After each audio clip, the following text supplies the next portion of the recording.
quite many of you asked me more about the rules of classical architecture, and I got like 3 of you already from my audience that I'm teaching currently private in one-on-one lessons on classical architecture.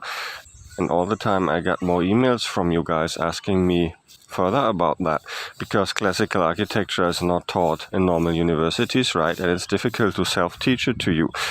So that is why I decided to create like a small school, like a one-on-one teaching academy, where I will teach like all of you guys individually in one-on-one sessions, everything you need to know about classical architecture, like the grammar, the language, and the vocabulary. So everything you need to know to properly design and fully understand classical, let's say pre-modern architecture.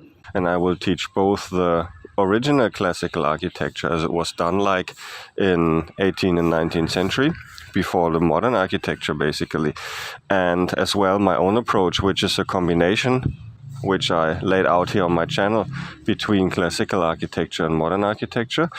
So if you're interested to fully understand and be able to create like pre-modern, let's say classical architecture, and learn all the rules and the grammar about it, you can contact me here on this website. That's classical-architecture.org. There you can contact me. So I'm looking forward to hear from you.